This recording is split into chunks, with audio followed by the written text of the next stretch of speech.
Hello, my name is Vivian with VP3 Arinda, and I'm going to share another message from the Pleiadian Prophecy 2020, The New Golden Age. It's actually going to be 3 messages in one video if my kids allow me. They're being quiet right now. I was trying to do it outside earlier, but the cicadas are just so loud. Okay, the first one is the first and second phase. In the first phase of the universe, only nature existed. The creator experienced itself only as basic matter, the stars, the planets, the galaxies, and the particles, atoms, and molecules that formed them after the Big Bang. According to the laws of physics, or rules of the game of the universe, these particles would interact with each other to coalesce and form astronomical bodies. The creator played with the formation of many different astronomical objects and interactions between these objects. All things within the universe hold consciousness and sentience. This is true for the grass you walk on. It can feel your footing. This is true for the air you breathe. It understands itself as hot, cold, dry, humid, etc. Though it appears to most of you that basic matter is soulless and unfeeling, there is actually some degree of life within all things. In the first phase, if a spirit wanted to experience the material world, it would merge its consciousness directly to the solid objects created by the universe, the stars, the planets, the comets, etc. These objects contain consciousness, and just as you can reincarnate as a bee, a whale, or snail, so too can you experience reality from the point of view of a star. You can experience yourself as anything you can imagine. Nothing in the universe happens by accident. Everything is intentionally created by the will of spirit consciousness, which animates all things in creation. Without consciousness, without ideas and inspiration, without intent and willpower, there would be no motion or activity in existence. What may appear random to you is always the intentional result of a spirit being's will. In the second phase of the universe, life forms began to grow in more complex designs. The arrival of microbial organisms as well as plant life and some forms of animals emerged within this phase. Basic matter would coalesce into structures that were much more intricate and organized. This was a very exciting time. Spirits could now experience the physical universe from perspectives of higher consciousness. These life forms were much more sociable with each other, and their level of sentience offered a higher capacity for sensations of joy as well as fear. This phase set the foundation for even greater, more complex life forms to emerge. The third phase, dawn of science. The third phase of the universe is where things began to go awry. The first wave of third-level consciousness emerged at this stage. You, as humans, currently exist as third-level or third-density beings. It was at this level of physical intelligence that the corruption of the universe began to occur, 7 billion years ago. Once a being reaches third-level consciousness, they gain enough self-awareness to question their existence and the world around them. They are then able to understand their surrounding reality in such a way that they can manipulate it. The beginning of science occurred at this stage. People studied and learned the laws of physics. They analyzed and experimented with particles, molecules, and objects, life forms, and everything. After billions of years of research and practice, they eventually gained the ability to develop cities, spaceships, wormholes, as well as new life forms altogether. The study and understanding of matter and energy, nature, is called science. The manipulation of matter and energy to alter or create new products within nature is called technology. We refer to the third phase of the universe as the technological phase for this reason. As the third phase grew, the novelty of technology incited great curiosity and adventure. People began creating and indulging in biological bodies that were designed to experience a wide variety of sensations. It became very popular for spirits to merge their consciousness with biological bodies for physical pleasure. As more and more souls became addicted to the wonders and pleasures of the flesh, they lost touch with their spiritual essence. Greed and self-serving behavior began to surge. When enough souls lost their way in physical reality and succumbed to materialism, wars began to break out. War in itself became another exciting novelty. Carnivorism became another addictive novelty as well. The concepts of predator and prey, master and slave, the experience of winner takes all became heavily pursued by countless souls. Our universe, especially the lower dimensions of physicality, became realms of conflict and survival. For most societies, peace had to be earned by having strong defensive resources. To this day, dear friends, there are many, many souls who are still immersed and addicted to physical materialistic pleasure. They indulge in the abusive manipulation of nature to wield powerful technologies. and they revel in the domination of various worlds through war and conquest. Fortunately for us and countless others who have grown weary of constant fighting, the third phase of the universe is almost at an end. Guess what, dear friends? The novelty is beginning to wear off. From our perspective, this entire phase of technology, manipulation, and war has been nothing more than the theme of one manipulation and war. From our perspective, this entire phase of technology, manipulation, and war has been nothing more than the theme of one time cycle. Just as your Earth moves through cycles of time, so too does the universe have cycles of its own. Over the last 7 billion years, more than 50% of the universe has become negative. This overgrowth of negativity is continuing as we speak, yet the rate of growth has begun to decelerate. This is exciting news. It shows we are making progress. Though there is still a long way to go before our freedom is guaranteed, we can confidently say that the future looks promising. Okay, and then this is the last one. The fourth phase, return to balance. The fourth phase of the universe is the healing phase. Though this is not yet guaranteed, if we can succeed in altering the frequency of the Earth location, the central chakra or nexus of the universe, and permanently establish it into a platform that is more conducive to positive expressions of life and consciousness, then the rest of the universe can feel its effects as well. By healing the Earth reality, we can succeed in bringing the rest of the universe into balance. This, of course, will only be the first step. It will require billions of years to clean up the mess left behind. We are not saying that the entire universe will become a utopia. What we can expect is more of a balancing between the positive and negative forces.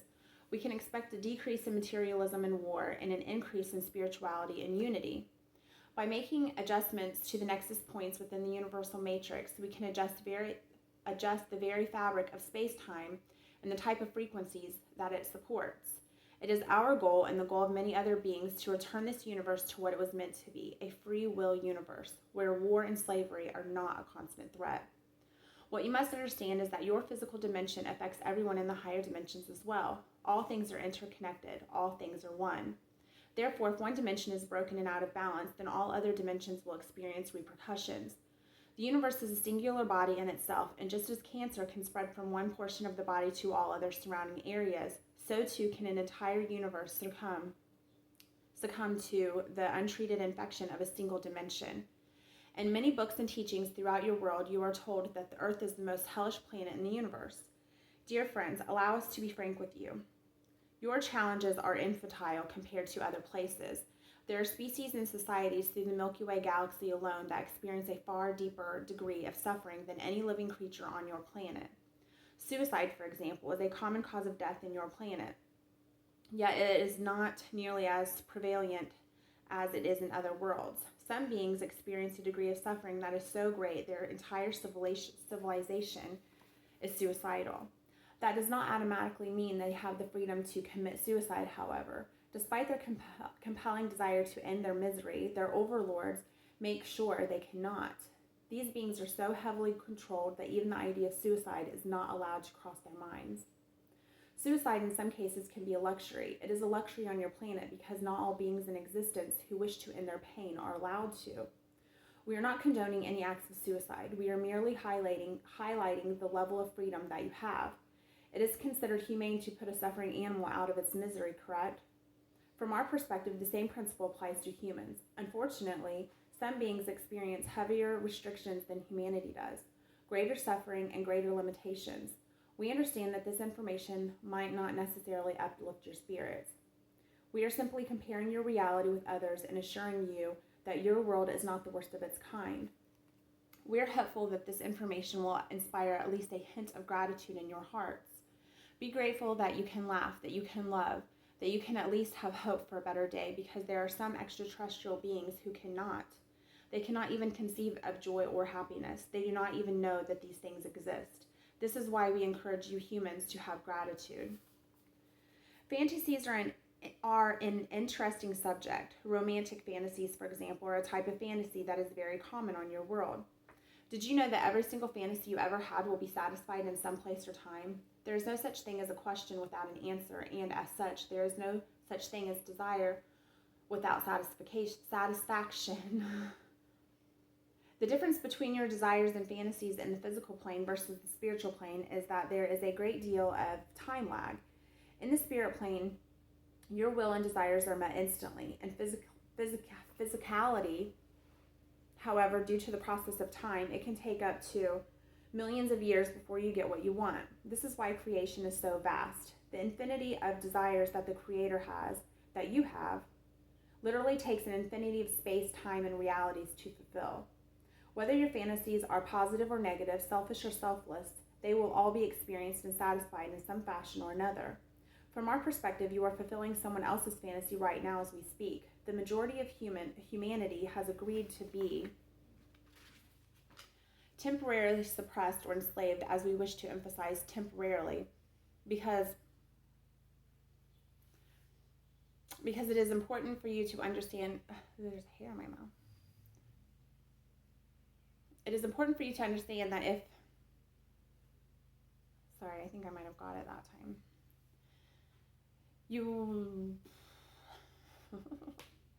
Okay.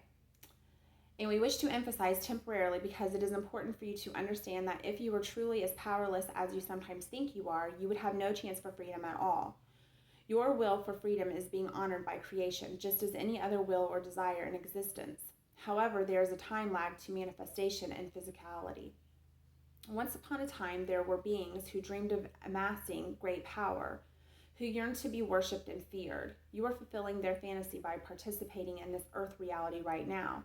That which you call the shadow government or global elites, beings of great status and power on your planet, were once average folk in other realities who dreamed of being powerful. They wanted the experience of superiority, of godlike status over all other things, over all others within their reality. And so their will is now being met. Their fantasy is being fulfilled, and it is the love that you had for these beings that allows that to be so. They are not forcing you to submit as it appears from your physical perspective. From the spiritual perspective, you are magnifying their light by willingly diminishing your own. This is a gift you are giving them, and it is a gift that has been given to you in past lives by others as well. One cannot experience oneself as powerful or superior unless he or she interacts with beings who are inferior by comparison. You diminish your power, your intelligence, your strength, your freedom, etc., so that someone else can feel superior compared to you. You are gifting them the experience of power, and when the time comes, they will gift you in return if they haven't already. The experience of power and superiority is sought by many souls throughout the multiverse, and out of love and playfulness, we willingly grant each other this experience. We take turns in playing the superior role. Though this concept may be difficult for some of you to understand, we are merely sharing our objective point of view. This may appear impossible to you. I would never do such a thing, you may think. And yes, you as the current role or identity you are donning would not. Donning. However, you are everything in existence. The Creator is you, and you are the Creator. There is only one being in all of creation, and it is the desire of the one to experience every concept that exists within its infinite imagination. For example, did you know there's a zombie apocalypse taking place on a parallel version of Earth right now as we speak? That's a funny synchronicity, June 11th, today. The Pleiadian Alliance has assisted many worlds that have undergone global pandemics. We are currently assisting 11 other worlds, including yours. One of them in the star system is facing potential extinction due to a viral disease that causes skin decomposition, violent irritability, and compelling carnivorism. Does this concept sound familiar? The point we are making is the fact that every concept, every imagining that has crossed the human mind is in fact a tangible reality that is being played out somewhere within the infinite multiverse. Many of your fictional concepts are actually real-life events happening elsewhere within parallel versions of your own planet. Our problem, is that negativity is overwhelming the universe, and we do not wish to live in a negative status universe any longer. Some of you may wonder why we simply do not leave the universe and migrate to a different one. We cannot do this for many reasons. First of all, we have sympathy with those that would be left behind, our loved ones. We simply couldn't take the trillions of souls within the universe with us. Not all souls would want to leave to begin with. Even if we informed each and every soul about a coming universal apocalypse, There are many die-hard residents that would be too stubborn to listen. Second of all, evacuating the universe is not so simple. There are malevolent guardians that prevent souls from leaving the universe. Some of your conspiracy circles refer to Earth as a prison planet. I know I always say that word wrong. Malevolent, whatever. A planet where souls are trapped inside the planetary matrix and are prevented from leaving. Well, in some regards, the entire universe can be considered one cosmic prison as well. Propagating a doomsday scenario is not our intention. Trust us, humans. We Pleiadians are not pessimists. If a soul truly desired to evacuate from this universe, it could. There are many souls who come and go in and out of the universe. As people on your planet say, if there's a will, there's a way. This knowing is prevalent through the Pleiades as well.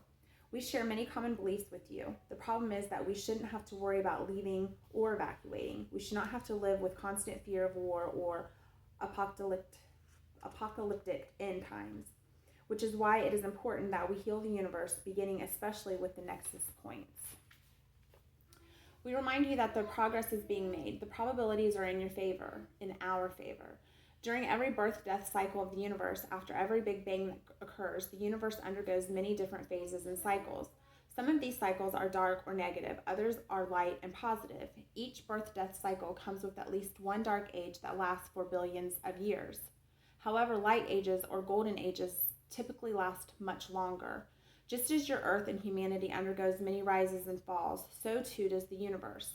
The general themes of these cycles repeat over and over, but the specifics are always different.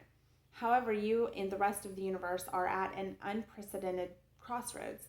The next path we are about to take will determine our fate into a long-lasting heaven or hell. On a subconscious level, our collective consciousness speaks with yours, and we are proud of the agreements you have made, for we need your cooperation. You have agreed to transmute yourselves, to ascend and return to harmonious balance among yourselves. The crown of the cosmos has chosen the path of light, and this excites us very much.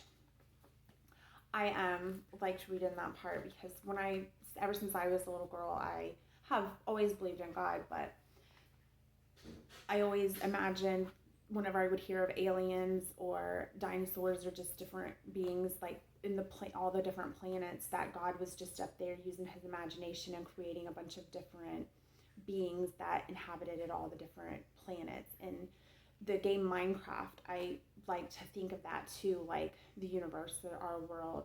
Like you have a whole bunch of different things and you can mix and match them different ways to make different things. And that's kind of how they've tampered with our DNA. That's how they've, come up with all of these different diseases and viruses and vaccines. And I just, in my own little theories, like the bubonic plague or the black plague or all of these where a bunch of people died at one time, that was when they were still learning how to poison people slowly. And they've mastered that. And that's why the medicines and our food and all of this stuff, we're being poisoned slowly, and it's up to us to take our health into our own hands and not trust the medical field because it's all been compromised. Well, thanks for listening to the message, and I will talk to you the next time. Bye.